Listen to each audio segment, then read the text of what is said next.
Hey, bonjour à vous les parents. Ici c'est Monsieur Alex pour un autre conseil aux parents. Aujourd'hui, j'ai pensé faire une capsule en lien avec ce qui se passe présentement, le fameux coronavirus, et en fait le fait que plusieurs familles sont confinées à l'intérieur avec les enfants. On s'entend que c'est une situation exceptionnelle qu'on n'a jamais vécue, sauf que j'ai réfléchi un peu à ce que ça pouvait faire comme impact, puis j'ai décidé de faire une capsule à ce sujet-là. J'ai fait un lien qui est peut-être un peu louche, mais j'ai comparé ça à quand nos enfants sont en vacances l'été où il n'y a pas d'école. Je sais pas pour vous, mais quand mes enfants étaient plus petits et qu'il n'y avait pas d'école et on était en vacances, on arrivait près du mois de fin août, début septembre, et on se disait, ouais, me semble que là, il est temps que l'école recommence, ça va nous faire du bien de reprendre une routine. Et vous savez, ou peut-être que vous ne le savez pas, mais un des besoins affectifs des enfants, c'est un besoin de sécurité. J'ai déjà fait une capsule là-dessus sur les besoins affectifs, vous pourrez aller voir. Mais un des besoins, c'est la sécurité. Les enfants ont besoin de se sentir en sécurité. Et comment on fait? Ben, entre autres, le fait d'avoir des routines, d'instaurer des routines, des rituels. Les enfants sont en sécurité là-dedans. Et ça, on voit ça dans les CPE, dans les garderies, dans les écoles aussi, et même dans les maisons. Hein. Le soir, vous avez toujours une belle routine pour le dodo. Présentement, je ne sais pas comment c'est chez vous, mais peut-être que les enfants sont en mode vacances. Il n'y a pas trop de routine. On fait un peu ce qu'on veut, quand on veut. Peut-être qu'on se couche à mêmes heures que la fin de semaine en temps normal. Je ne sais pas comment c'est chez vous, mais j'ai le goût de vous proposer quelque chose pour votre santé mentale à vous les parents, parce que j'ai l'impression que en fait, si ça dure pas si longtemps que ça, la quarantaine, je pense qu'il n'y aurait pas de problème à prendre ça relax, puis prendre ça un peu comme des vacances avec les enfants. Sauf que si ça dure un peu plus longtemps que prévu, peut-être que là, vous allez commencer à vous arracher les cheveux de sa tête. Et là, je parle pas de mes cheveux à moi, je parle des vôtres. Donc, ce que j'aurais le goût de vous proposer, c'est d'avoir des routines. De reprendre un peu le même type de routine que les petits peuvent avoir au CPE, à la garderie. Même genre de routine qu'on peut avoir à l'école. Bon, attendez, là, on partez pas en peur, vous n'êtes pas des enseignants, puis c'est pas ça que je vous propose, là. Mais d'avoir des routines bien établies. Je vais vous donner quelques exemples. Je me suis fait une petite liste pour qu'on puisse s'aider. Fait que si on parle des jeunes de 2 à 5 ans, des enfants qui sont normalement à la garderie, ce que je vous propose, et ça c'est vraiment à vous, là, de faire des blocs dans votre journée, mais il pourrait y avoir du temps pour des jeux libres. Les collations, je mettrais ça à heure fixe. Comme ça, on va s'éviter beaucoup de négociations parce que les enfants vont vouloir manger, puis si vous ne mettez pas ça à heure fixe, vous risquez d'avoir des petits problèmes. Assurément, les parents, vous êtes à la maison, prenez du temps pour jouer avec vos enfants. Ça peut être juste d'être là, à côté de lui quand il joue. Ça peut être de faire un jeu de société, hein, de bon, 4-5 ans, un jeu de mémoire, un jeu de chercher, trouve, faire un bricolage, colorier, découper, mais d'être présent avec lui.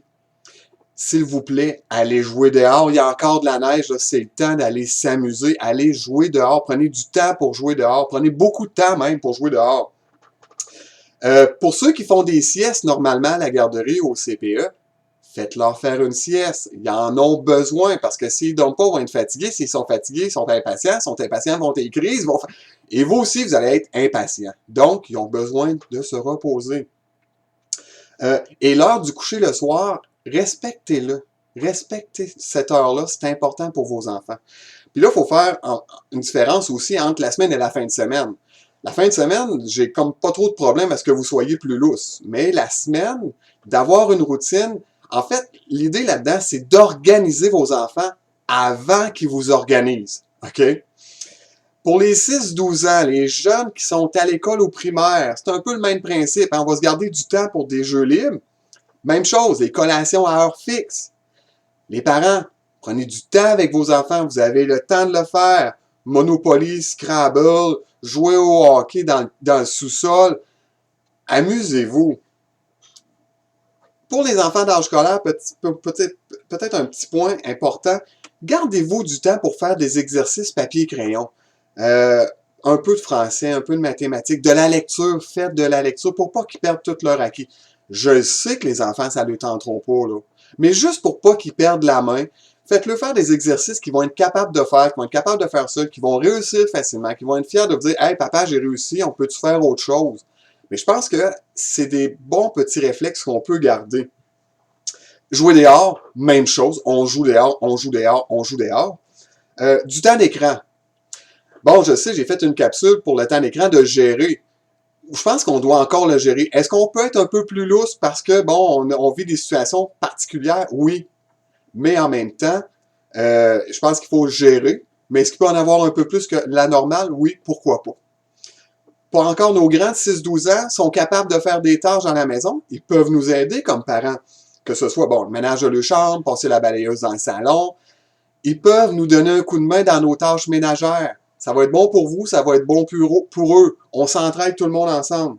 Et même chose au niveau des heures de coucher. C'est pas parce qu'il n'y a pas d'école demain que tu peux te coucher à 11 heures le soir. On va garder les mêmes heures parce que le lendemain, on a une routine à faire.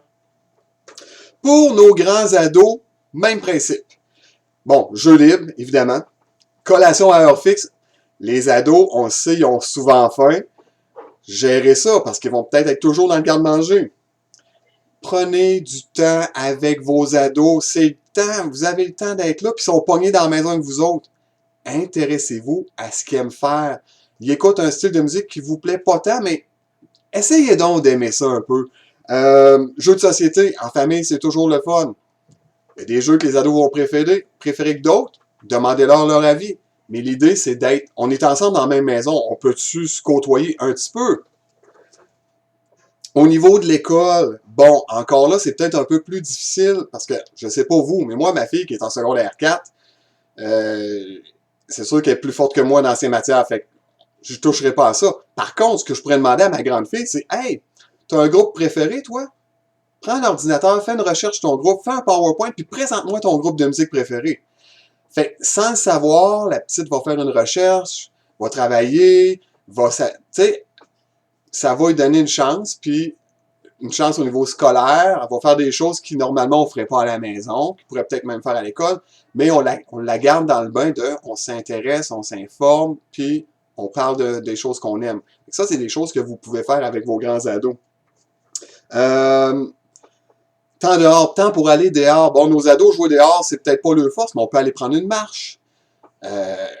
Notre famille, on s'entend, on ne fera pas venir tous les ados du quartier pour aller prendre une marche. C'est pas ça qu'il faut faire, c'est pas ça qu'ils nous demandent. Mais d'aller dehors, prendre l'air, oui, vous avez le droit et faites-le. Les écrans, même chose pour les écrans. Là, les écrans avec les ados, des fois, c'est un peu plus difficile de contrôler. Hein? Ils parlent avec le gang, puis c'est correct. Mais, comme j'ai dit lors de ma dernière capsule, au repas, pas d'écran. La nuit, pas d'écran. Les tâches, eux, ils peuvent nous aider dans des tâches de la maison, assurément.